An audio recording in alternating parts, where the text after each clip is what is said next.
Hello, everybody.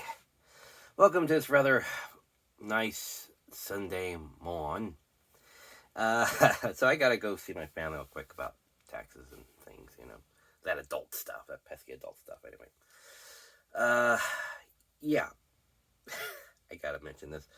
I spent yesterday finishing out my taxes, and I was about ready to submit and all that, and say when I'm gonna pay and all that, and I learned that it's also $1,000 more than what it was last year, which is $1,000 more than it was the year prior, because we're doing the payback of the stimulus. Yeah, money's never free. But they never tell you that until you pay your taxes, and it's like, oh wait, we want that money back now. So anyway, I don't know if I did something wrong, or maybe because the cost of living is going up. I don't know. And month after next, on April 1st, one of my jobs, which is in the fast food industry, will be paying me $20 an hour. That should be closer to my scheduling, which would be an extra day's worth, I guess. So it's $100 more, if I did the math right, $100 more a paycheck. So that's $200 more a month. So, and did a scheduling thing where I spent like 2 hours after I was doing my taxes, before I submitted and everything. I wrote this whole thing out, this whole schedule for the next 3 years of me paying off my credit card by the end of the year, and then 2 years later paying off my car, and seeing everything I'll be, if I live like now, like I do, like a monk, and save up every spare cent I have, and, continue on for the next 3 years, how much money would that be at the end of each consecutive year? Because the first 3 to 4 months of the year will be set aside and saved up for taxes. Then everything from March, April, May, and June will then be added up to pay for the summer. So when I summer vacate, like when I leave the house, I'll have money to go do something. A couple of grand, like two to three grand for that. Then the last half of the year is paid up. It's going to be paying for the credit card, so I'll be completely debt free on that, which opens me up to a couple $100 more. But it all has to snowball. It all has to add up as time goes on. So it has to be this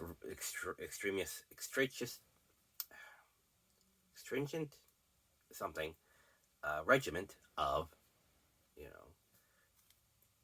I don't think I can even afford to go to the movies. I went to the store and that really tapped me out,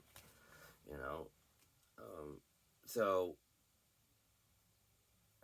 it's all just gotta maintain this so that you have a later, that you can pay off your bills, you can pay off your taxes. But anyway, I don't have time for this.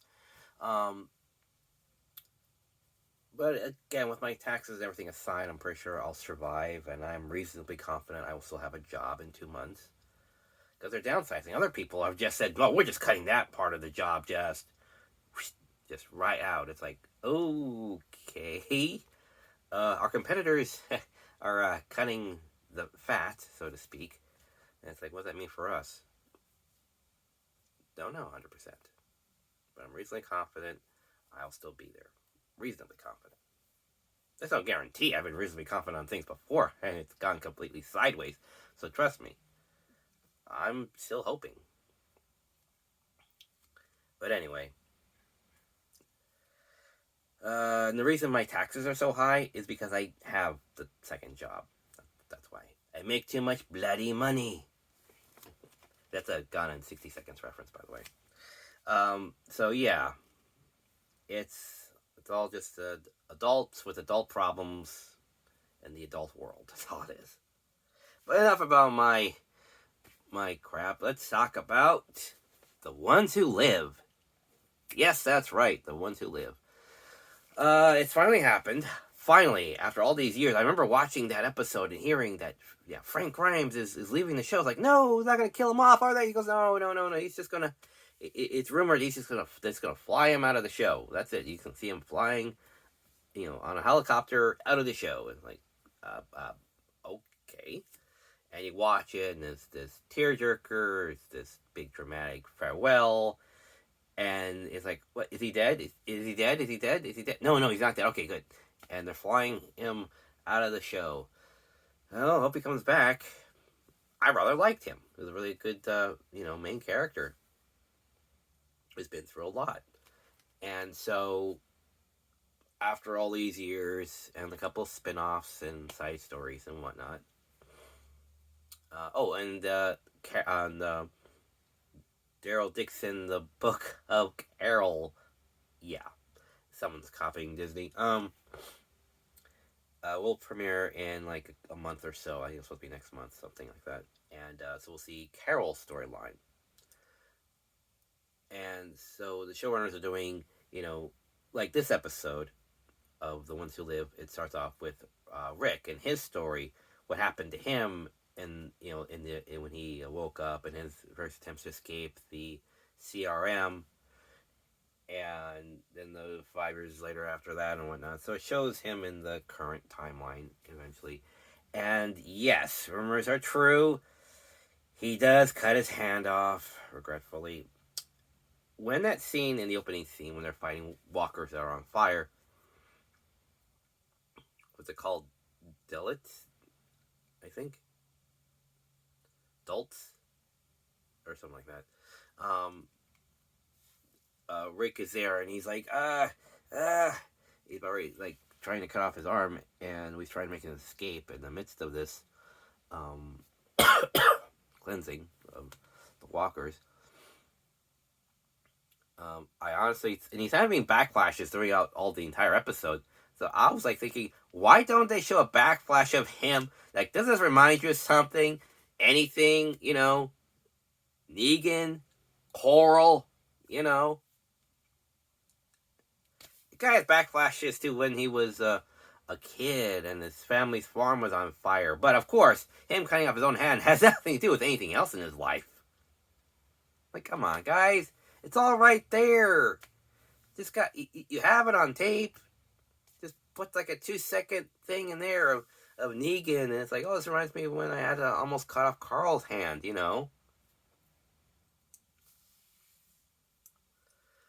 whatever. I guess I can't think of everything, but yeah. Trust me, other people are going to make that ref thing, like there should be a reference to that, a backflash in there for that moment. But anyway, aside from that, it's actually a really good, intense episode. Sorry, I'm congested. It shows him getting captured, him coming back, him giving up hope, him joining the CRM, him just trying to get on with his life, and at the end, spoiler alert, he meets Michonne. It's like, okay, next episode, Michonne's story. It's like, oh, okay, so we're doing the your turn, my turn sort of a thing. Okay. I can get behind that. All right. And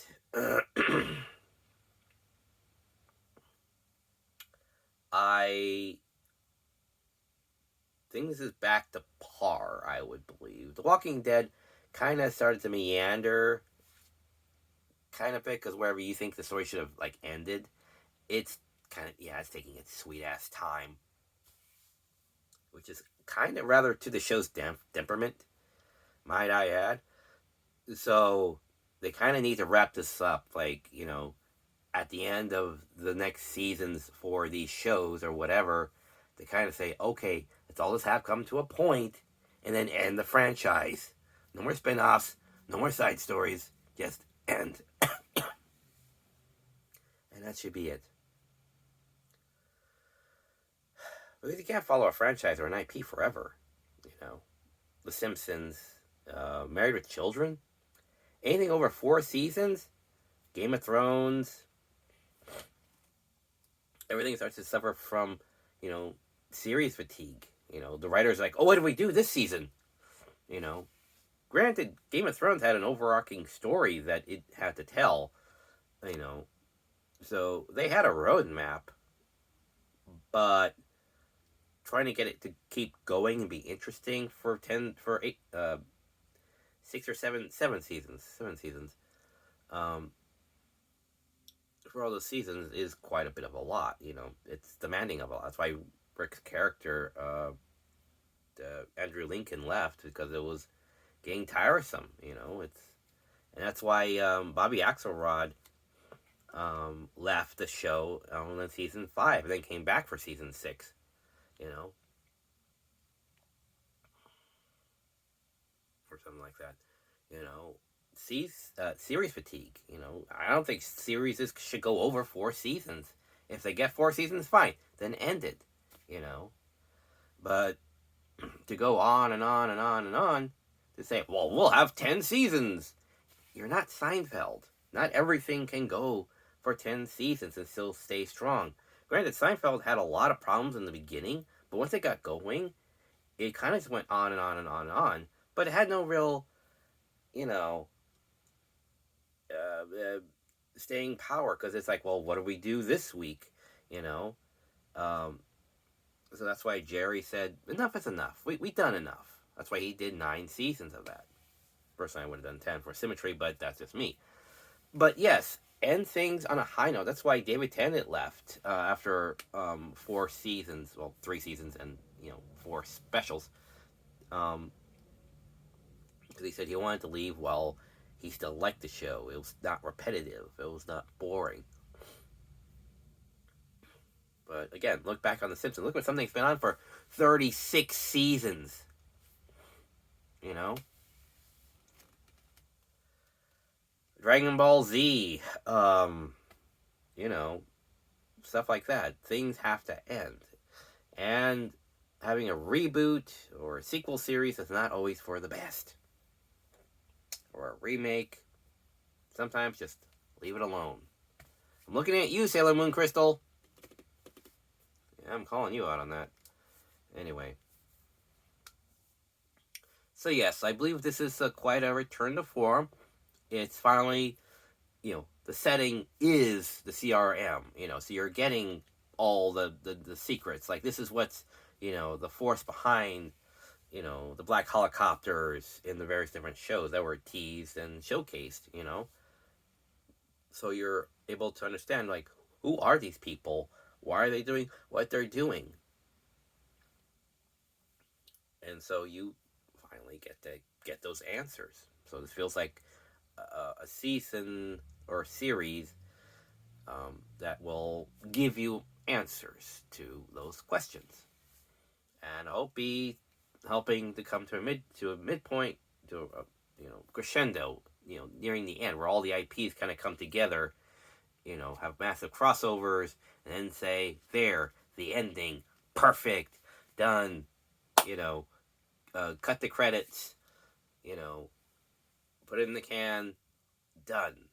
Everybody see at the premiere party, done, just done. So I'm hoping for that, and it kind of seems that way. Oh.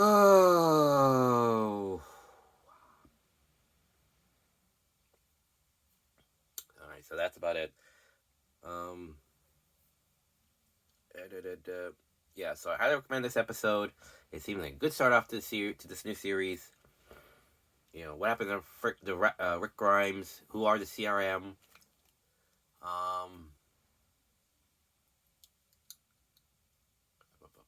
That's about it. Everything else is good storytelling. A little confusing, but they do put in those titles, 5 years later, and they say, oh, by the way, it's been, another 3 years since then, or something like that. So by the end, when it gets to that story point of the timeline, you're like, okay, so we're in the current timeline. Okay. Because not everyone does that. Looking at you, Constant Gardner. Nothing I've forgotten back in the day. Anyway, so that's about it. I need to go visit my aunt at my grandma's house and hopefully figure out if I made a mistake or not on my taxes. So let's find out. Maybe I'll have good news. Okay, so take care, everybody, and